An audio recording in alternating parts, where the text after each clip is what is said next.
Proszę tu zapozować ładniej, no. Uśmiechu więcej, tak. To jest to. Wygnij ciałkiem. Jest dobrze. Cześć, siemanko, witajcie moi drodzy. Ja jestem Remek, a dzisiaj witam was w filmiku, w którym pogadam o moim sprzęcie co nieco. Ponieważ działam na YouTube już dosyć długo, a sprzęt z roku na rok stawał się coraz lepszy, myślę, że warto już by było co nieco o tym powiedzieć. A z racji, że będziemy gadali o sprzęcie, który nie wiadomo ile kosztuje, nie jest to mało, ale mimo wszystko, to chciałbym, żebyście wiedzieli, że jeśli zostawicie subskrypcję w tym momencie na tym kanale, łapkę w górę i napiszecie komentarz, że chcecie się rozwijać, w jaki sposób, w jakiej dziedzinie, to może ktoś z was wygrać Rokata Raios MKFX. Spoko klawkę na rozwój oddaję. Mam tutaj zanadto troszeczkę sprzętu. Niech będzie. Zaczynałem od kamery komunijnej. Pamiętam, to jeszcze była jedna z tych kamer, gdzie zakładało się taką opaskę skórzaną tutaj na rękę, trzymało się ją, wysuwało się taki klapnięty ekranik i nagrywało się. To była moja pierwsza kamera, na której zacząłem jakąkolwiek zabawę z wideo.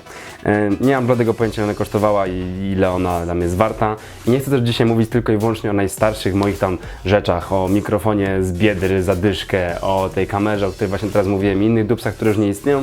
Chciałbym, żebyście dowiedzieli się w tym filmie, na czym teraz działam, z czego teraz korzystamy, bo już też nie jestem sam, jest też ten pan. I myślę, że to może być całkiem ciekawy film. No cóż, zacznijmy od kamer, bo to jednak podstawa jakiegokolwiek twórcy w internecie. Kamera to rzecz święta i bez tego wideo by nie powstało. Zacznijmy od kamer. No wcale to nie jest trzeci dubelek. Pierwszą kamerę profesjonalną, mogę powiedzieć, którą zakupiłem sobie, jest to Canon 70D EOS. I to jest sprzęt, który już jest rozwalony kompletnie. Matryca jest tutaj do wywalenia, spadła mi kilka razy, dramat.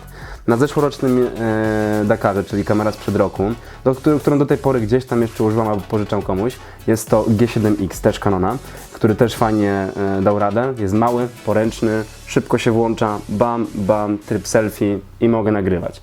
Ale mimo wszystko uznałem, że skoro zarabiam kasę z YouTube'a, to czemu by nie inwestować w sprzęt? A to jest bardzo istotne jak dla mnie. Nie można zatrzymać się w miejscu, trzeba się rozwijać. Dlatego też poza tym G7X-em zakupiłem swoją pierwszą GoPro w życiu, na której też nagrałem bardzo wiele. I to jest ta stara GoPro, 4. Od niej zacząłem.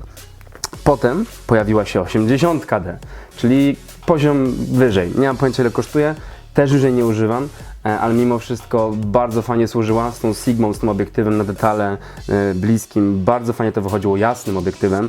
Wychodziło to perfekcyjnie w połączeniu z szerokokątnym, ile tu jest? 10-18, który też fajnie działał na bliskich kadrach, gdzie chciałem swój cały ryj gdzieś tam uchwycić. Więc to w tym systemie, że tak powiem, kamery 80, drugiego obiektywu, GoProsa i G7Xa radziłem sobie przez dobre 2, jak nie nawet 3 lata. Chyba nawet 3 lata sobie tak radziłem. Do pewnego momentu. Tamte kamery tamtymi kamerami. Tego nie liczymy w całokształt tutaj użytkowanego sprzętu i całej kwoty, którą tutaj boostujemy i pokazujemy, jak ona wygląda, ile to wszystko kosztuje. Bo mimo wszystko ceny cenami, to wszystko w postprodukcji wam pokażemy, jak to wygląda. Ja tu się głównie skupię na troszeczkę feelingu i tym, jak z tym sprzętem się czułem i co z nim zrobiłem. Największa moja inwestycja była jakieś pół roku temu i był to A7S. Jeszcze bez tego tutaj podwójnego drąga, który jest mikrofonem z Sennheisera zresztą, czyli już też całkiem spoko mikrofon. Zawsze jak się moi znajomi mnie pytają, ej Remek, a czemu tu są takie 2 drągi? A ja wtedy opowiadam sprośne żarty. Żarty żartami, powiedzmy co nieco więcej o A7S-ie. Jest to kamera, która kompletnie zmieniła jakość na moich filmach. Ja to na pewno zauważyłem, bo sam to tworzę, a już od jakiegoś też czasu z ludźmi, którzy mi to pomagają realizować te materiały. Mam nadzieję, że i wy też zauważyliście, jak ten rozwój się zwiększa, to, że gdzieś tam to nie jest tak, że chapię tą kasę całą i przepieprzam, ale też staram się jeszcze więcej inwestować w sprzęt, fajne rzeczy i to by ta jakość i produkcja były coraz lepsze. Samo w sobie body to już jest inwestycja w okolicach 10 000 złotych. To jest dosyć dużo i to jest jak wzięcie leasingu w samochód. To już są takie kwoty, bo jak się do tego jeszcze doda obiektyw, czyli 16-35 4.0, dosyć ciemny, ale do vlogowania zajebisty, to wtedy się już robi łącznie kwota około 15 000, bo sam ten obiektyw to jest 5-5,5 klocka. Do tego dochodzi jeszcze obiektyw na detale, który jest 1.8 i tutaj jest zakres, to jest 50, to jest stały i też jest fajny. Rzadko go używamy, ale jest spoko, czasem się przydaje. I to już jest też kolejna kwota, 900, 800, coś koło tego.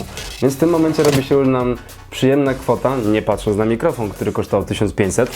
Tak jak mówiłem, Sennheiser, całkiem dobry, naprawdę kawał byka. Jedyne ale to jest to, że trzeba pamiętać o tym, że trzeba go włączyć żeby nagrywał dźwięk.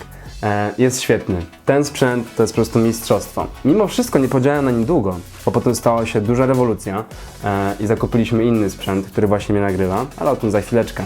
Bo wraz z tym sprzętem, o którym teraz opowiadam, czyli A7S-ie, dwóch obiektywach, mikrofon później dołączył, ale też można o nim powiedzieć, zakupiłem jeszcze jedną rzecz. Kupiłem sobie Game Boya.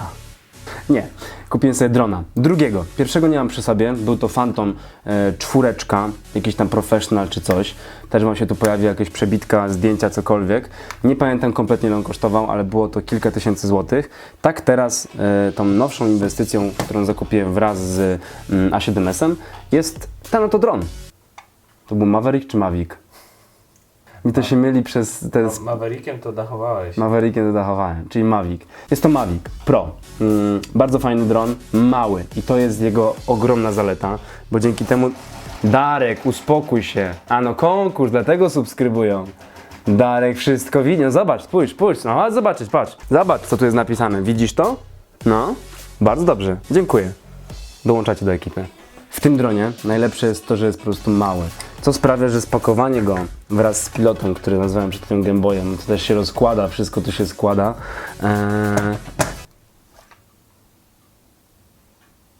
Jest małe po prostu. Zaplątałem się. I najlepsze jest to, że gdy zobaczyłem, jak się go składa i na czym to dokładnie polega, powiedziałem, wow, jak to możliwe, że coś takiego, co za chwilę zobaczycie, jest w stanie latać, a da się go rozłożyć w kilkanaście sekund. I nie ma kompletnie z tym problemu. I do plecaka. Wielkości mojej dłoni. Więc to nie jest... Znaczy ja mam duże dłonie, okej. A mimo wszystko nie jest to dużo. Do tego oczywiście dochodzą jeszcze baterie. Jest ich 2 dodatkowe, łącznie 3. A zarazem pilot, do którego wkłada się tablet, telefon, cokolwiek chcecie. Tak jak już wcześniej się śmiałem, że niby Game Boy. Dlatego, że sam też wygląda śmiesznie, jakby się na tym grało. Co daje kwotę około 5000 zł. Także już dosyć sporo. Nie mówiąc o tym poprzednim dronie, który kosztował 6-7 tysięcy. I już nie używamy go niestety. Bo jeden z moich kolegów, operatorów, którego cieplutko pozdrawiam, go rozbił niechcący. No cóż, drony dronami. Sprzęt, który używałem kiedyś, spoko. Nie liczymy. Kamery, które opowiadałem i w tym momencie opisywałem, spoko. Ale jest jeszcze jedna perełka. Bo oczywiście o monitorach, o towerze, tutaj, który się pięknie świeci i rusza, czyli komputerze, za chwileczkę powiemy i o reszcie całej sprzętu. Ale powiedzmy jeszcze o perełce, bo cały czas jesteśmy w kategorii kamer, fotografii, aparatów i mówimy w tym momencie o Canonie 1D, czyli najwyższej półce aparatu, który właśnie Gromesz trzyma i właśnie nim nie nagrywa i jest to coś kozackiego. Zaraz wam pokażę, jak to wygląda. Trzymaj. I ten gigant, którego trzymam w ręku, to po prostu perełka fotek, które oglądacie na Instagramie czy na Facebooku. Wbijajcie tam na moje profile. Instagram, followujcie i Facebook, lajkujcie. Samo w sobie body, nie patrząc na te kable, nie patrząc na ekran podglądowy, który tu widzicie. Proszę bardzo. Coś wyłączyłem. Nie patrząc na mikroport, który mam tutaj podłączony, jest też u mnie i do niego właśnie w tym momencie mówię. Spójrzmy tylko na body, czyli ten tutaj klocek, który kosztuje około 24 tysiące złotych. Ten obiektyw, a zarazem cały zestaw tych wszystkich obiektywów, kolejne 15-20 tysięcy złotych, co już daje okolice 40 koła. Czy my jesteśmy zdrowi? Otóż to tak. Po to właśnie inwestujemy w ten sprzęt, po to wszystko robimy, żeby ta jakość i wasze oko po prostu się cieszyło, gdy oglądacie filmy, które produkujemy. Czy to Meetup, który jest pięknym przykładem ostatnich właśnie fajnych produkcji. Czy to Nowy Jork, w którym byliśmy i też zrobiliśmy fajne produkcje. Potem te takie głupsze, rozrywkowe bardziej. No i bardzo istotne, żebym powiedział całą nazwę, bo pewnie coś tu researchujecie, czy rzeczywiście mówię prawdę. Jest to Canon 1DX Mark II. I o nim właśnie mowa, bo no klocek klockiem, pewnie to wam nic nie mówi, ale chciałem, żebyście też sobie to mogli sami wygooglować, zobaczyć na czym to polega, bo nie mówię wam tutaj o przysłonach, nie przysłonach, czasie, o tym jak on pięknie nagrywa, jak robi zdjęcia i tutaj matrycka piękna 5048DX545Y, no nie to was interesuje, a jeśli interesuje, to sobie wygooglujecie. Także sprzęt jest zarąbisty i mam nadzieję, że tę jakość widzicie i doceniacie i oglądacie z miłą chęcią na moim kanale. No, także klocek klockiem, ale jak sami widzicie, jest jeszcze coś takiego jak ekran podglądowy, jest to Smart HD. Ściągaliśmy go jeszcze, gdy nie był dostępny kompletnie w Polsce, gdzie finalnie przez cło, które nam naliczyli, nie wiem czemu, kosztowało to cło 700. Dziękuję, urząd tutaj celny. Ile wyszło finalnie? 3000. Okolice 3000 zł za ekran podglądowy. Możliwość wgrywania lutów, możliwość podkoloryzowania czegoś sobie już na CITO, na żywo, żeby zobaczyć jaki będzie efekt. Wszystko to oczywiście jest dzięki temu, że mamy tu miejsce na kartę SD. I te luty wszystkie sobie można wgrać, a luty w profesjonalnym języku oznaczają koloryzację. Czyli film, który w tym momencie oglądacie, no jest pokolorowany, nie wiem czy wiecie, więc tak wygląda szara rzeczywistość. A tak wygląda ta fajna. Więc to są luty. Ten byk tutaj z boku i klocek jak wygląda jak powerbank. Jest to Rode, czyli mikroport, dzięki któremu właśnie w tym momencie słyszycie. Kolejny koszt w okolicach 2500? Nie, to będzie Shure, który kupimy. Sennheiser. To będzie Sennheiser. Rode kosztują 1500 około chyba, nie? 1500 zł. Aha, jeszcze jedno. O jednej kamerze zapomnieliśmy. Sportowej. Mówimy o GoPro 6, która aktualnie jest w powietrzu, a dokładnie w stratosferze, na 25 000 metrów.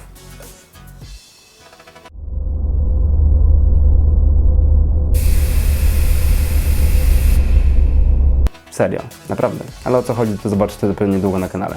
Więc nie spoileruję. Chyba wszystko powiedziałem o tej kamerze, nie? Okej. Teraz cała reszta sprzętu, który nie jest kamerami, mikrofonami i mikroportami. Lecimy z tematem. Tak, to świecące bydle to koszt około 17 000 złotych. Jak nie kapkę więcej. To była cena rynkowa sprzed 2 lat. Także dosyć kosztowny tower, gdzie mimo wszystko perspektywy są na nowy. Od XCOMu jest to prezent. Chcą dla mnie przyszykować w ogóle kolejny za 30. Ekipa XCOMu, jesteście chorzy, ale pozytywnie. Zobaczymy, to jest ze przyszłości. Tak czy siak, to jest prezencik od XCOMu. Jest to przekozacki komputer. Szczegółów teraz nie będę mówił. To wszystko będziecie mieli w opisie, co tu dokładnie się znajduje. Z takich ważniejszych rzeczy jest to wszystko połączone na SLI, czyli są 2 karty graficzne. Są to 1080 MSI, 32 GB RAMu i 7, nie pamiętam dokładnie już jej dokładne specyfikacje, ale to wszystko będziecie mieli wypisane. Tak jak mówiłem, ten komputer jest to okolice 17 000 plus 3,5 za macierz. Macierz, czyli taki dupny dysk, 12 terabajtów. Lacia się nazywa. Taka dziewczynka moja, zapisuje wszystkie ważne dane. Ale tak mruga oczkiem. A widzisz, jak fajnie sobie tu mruga oczkiem, taka fajna. Ale bardzo ważna, ponieważ no materiały, które produkujemy, gdzieś muszą być przechowywane. A do komputera, rzecz jasna, potrzebne są monitory. W tym przypadku monitory, bo na ogół jeden monitor. Bardzo szeroki, oczywiście rzecz jasna od LG, przekozak, który kosztuje około 6,5 kafla, 21:9. Co to mówi? O nie, jak to się nazywa? Nie jest rozdzielczość, tylko no głupek, na informatyku był głupek. Format obrazu, rzecz jasna. Tak jak powiedziałem, 16:9 to jest klasyczny, ten to jest 21:9. Większość gier komputerowych ostatnio Wiesiek i to ostro działa, tych nowych oczywiście gier, i wykorzystuje całą szerokość, co daje wizję prawie że 180 stopni. Jest to... No i dodatkowy monitorek do pracy, przeglądarki czy też maila, kolejne 2000 zł, oczywiście też od LG. I to są monitory. Peryferia, czyli klawa, myszka, słuchawki plus mikrofon, w tym przypadku Samsung G-Track, to 500, peryferia myślę, że około 500 również, monitory i tak dalej, kolejne 10 000 zł. Lampy, czyli tak naprawdę ten ring, LEDzik, ponad 1000 LEDów w jednej lampie i takie typowe lampy fotograficzne z taką całą obudową. Myślę, że spokojnie okolice 2000 zł. No. Także, cóż mogę powiedzieć? Kupa sprzętu! Żarty żartami, ale mam nadzieję, że film Wam się podobał i nie będziemy tu liczyli teraz każdego dupsu, jeszcze nie wiem, tableta albo telefonu, bo przecież telefonem robię zdjęcia czasem. Jest to ogólny zakres cenowy tego sprzętu pracującego, który jest typowo firmowym, którego bym pewnie sam sobie nie kupił, bo nie byłby mi potrzebny, ale mam nadzieję, że film Wam się spodobał i że mimo wszystko tak zrobiony na trochę spontanie, ale jednak troszeczkę przemyśleniu? Jeśli tak, to zostawcie łapę w górę i subskrypcję na kanale. Ale nie bidąc o tych głupotach, tak jak powiedziałem, nie sprzęt jest najważniejszy. Uważam, że najważniejsze jest oko, najważniejsza jest kreatywność, to w pierwszej kolejności. Ambicje, żeby nie poddawać się w tym, co robimy, żeby nie zatrzymać się w miejscu, nie osiąść na laurach i nie nagrywać dalej jakąś słabą kamerą, skoro ma możliwości się na rozwój. Czyli znów ta możliwość inwestycji. Nie mam zamiaru się zatrzymywać, jeśli chodzi o sprzęcior, o to, by robić coraz grubsze, fajniejsze projekty. I tak, zmieniam się w tym wszystkim. Czasem piszecie komentarze, że ten Rezi się zmienił. A ty się nie zmieniasz, człowieku? Ty też się zmieniasz. Z dzieciaka stajesz się starszym dzieciakiem, potem nastolatkiem, a potem człowiekiem dorosłym, który już wie, co lubi, co kocha, co uwielbia, co jest jego hobby i szuka innych tematów. Teraz filmy, które oglądacie, nie są takimi samymi filmami / bajkami, które oglądaliście 10 lat temu. Więc to zawsze jest też zmiana. Ale zmiana na lepsze, więc to mnie mega cieszy. I zajebiście z tego się cieszę, że się zmieniłem i zmieniam się cały czas. Mam nadzieję, że w tę dobrą stronę. Od tego mam też oczywiście przyjaciół i rodzinę, by pilnowali mnie w tej normalności. Mam nadzieję, cały czas jestem. I cóż mogę teraz zrobić? Mogę jedynie wirtualnie kopnąć was w dupy, żebyście zabierali się do roboty i pomimo tego, że jesteście młodsi, starsi, czy mega starzy, albo i mega młodzi, rozwijali się. Więc do roboty. Moi drodzy, mam nadzieję, że chcielibyście jeszcze więcej zobaczyć co nieco, bo już niedługo będę budował własne duże studio. Jeśli chcielibyście zobaczyć, jak ono wygląda, z czym to się je i jak ono powstaje, piszcie komentarze. Teraz, na koniec filmu mogę tylko zdradzić, nie wiem czy mogę zdradzić, czy nie mogę zdradzić, ale mogę powiedzieć, że w tym momencie, kiedy to oglądacie, ja jestem troszeczkę dalej, nie w Polsce, bo jestem tutaj, tu jestem, pa, tu jestem, a to wyspa jest. I ta wyspa nazywa się Islandia. Tam właśnie będę. Jeśli chcielibyście zobaczyć kilka fajnych fotek z całej podróży, to wbijajcie na mojego Instagrama, Rezigiusz, Facebooka, Rezigiusz, Snapchata, Rezigiusz. Jakie są jeszcze profile? Rezigiusz. Nieważne gdzie jesteście, wpisujcie Rezigiusz, śledźcie, będzie mi bardzo miło. Tak też teraz dzięki, że oglądaliście. Trzymajcie się, cześć!